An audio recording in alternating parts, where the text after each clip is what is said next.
Praise the Lord. This is RevEssie coming at you on the 21st of December, 2013. Christmas is almost upon us, and I wish you a Merry Christmas and a Happy New Year. And I pray that God gives you all the favor that you need for this holiday season, and I hope you enjoy yourselves. I just wanted to come on and speak a little bit about speaking messages to the people of God, to the people of the world.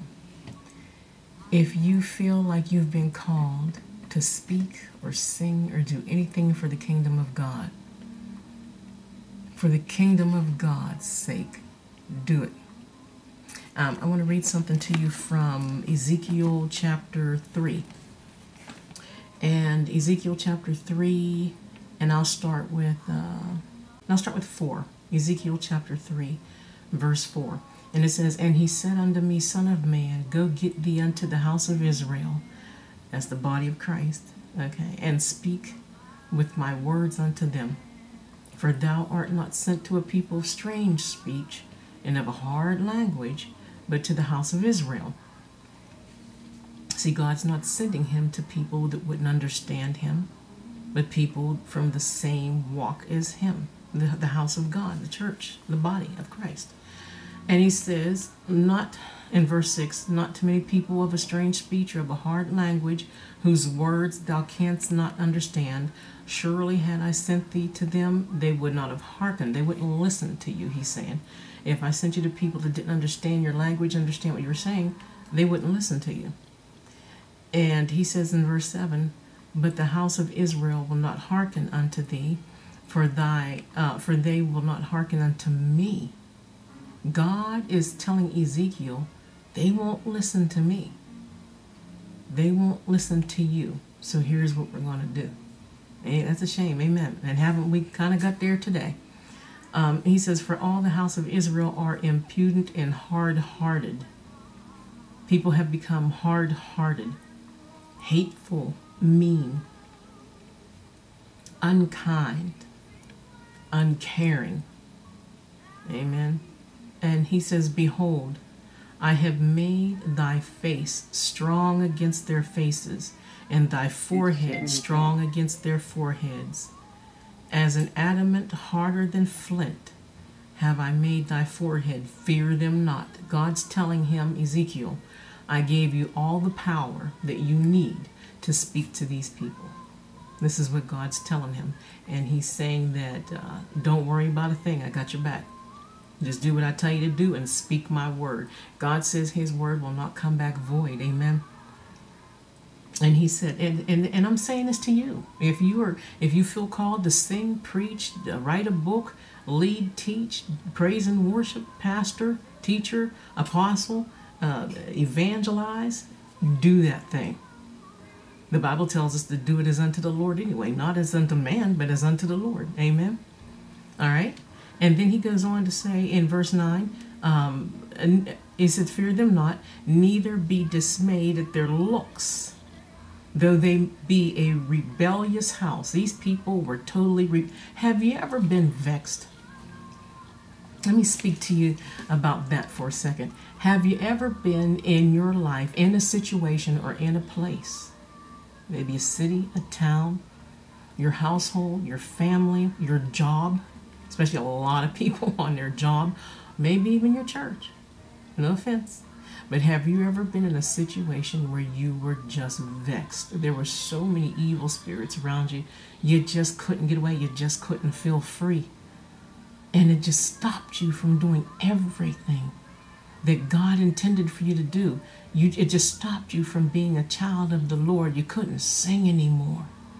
You couldn't preach anymore. You couldn't teach anymore. You can't enjoy your life. You can't be you. You can't do you. Have you ever been in a place like that? Vexed, hard-hearted people, mean people. And half of them don't even know what they're doing. Some of them have so many open doors to the devil. Some of them have so many open doors with demons and spirits coming in them, they don't even realize it. They don't even realize what they're doing to you or to the people of God. Amen. And he said that behold, I've made thy face strong against their faces. And he said, verse 9, he says, neither be dismayed at their looks, though they be a rebellious house.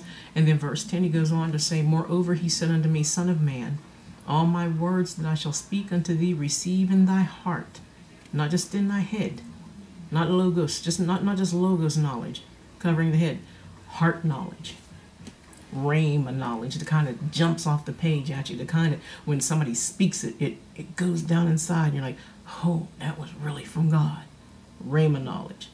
God tells him, the words that you speak from me, put them into your heart, son. And then verse 11, he says, and go get thee to them of the captivity. Then he tells him to go get these and go get this one and that one. And then he says in verse 12, he says, then the Spirit took me up, and I heard behind me a voice of great rushing, saying, blessed be the glory of the Lord from his place. You know, you can't hear that every day, but God's angels are blessing God every single day, every minute, every hour, even though they don't use a clock. God made a clock for us. They're blessing the Lord. Do we? I bless God when I get up in the morning. I bless God before I drink my first cup of coffee. I thank him for it. I bless God for the new day. Learn to bless God. He likes to be appreciated. Amen. Don't you like to be appreciated? That's how God is. Parents love to hear wonderful things from their children. I want to jump to, he talks about the Spirit lifting him up and took him away. I want to go to verse 17 where it says, Son of man, I have made thee, this is to you. I feel like this is a message from God to you. After all, it's in his word. Amen. It's a message from the Lord to you. Ezekiel 3:17, child of God, says, Son of man, that means male and female, son of man, I have made thee a watchman unto the house of Israel. Therefore hear the word at my mouth, and give them warning from me. So God is telling you to tell people about the love of Jesus Christ. Tell people about how Jesus came down, yes, on a cross, the cross that they're trying to take out of churches nowadays. He came down on a cross. He came down as a baby. He could have came down as a man. He came down as a little baby in his mother's womb and grew. The Bible says, and the child waxed old. He got older and older. He waxed with grace and wisdom, and he became a man, and he began to tell the world about the love of God, about how he came to save them from sin, hell, and death in more ways than one. You can be dead physically, you can die physically, you can die spiritually, emotionally. There's so many different ways. There's so many people right now that had so many problems with love, just love, that they're dead. They don't believe. They don't have faith in love anymore. Jesus came down to change all that. And get this, and he tells us right here, he says in verse 20, he says, again, when a righteous man does turn from his righteousness and commit iniquity, and I lay a stumbling block before him, he shall die. This is what God is saying. When you commit iniquity and sins, you will die. Without Jesus Christ, you will die. And he says, because thou hast not given him a warning, he shall die in his sin. And guess what? And his righteousness, which he hath done, shall not be remembered, but his blood will I require at your hand, at thine hand. That's the message I want to get across to you today. When the Lord has called you to do a thing, do that thing. If people don't like it, so you can call him, he called you.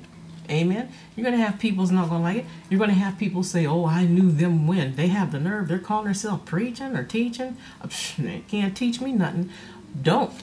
Okay? If they don't believe it, don't teach it. That's my message for today. Merry Christmas.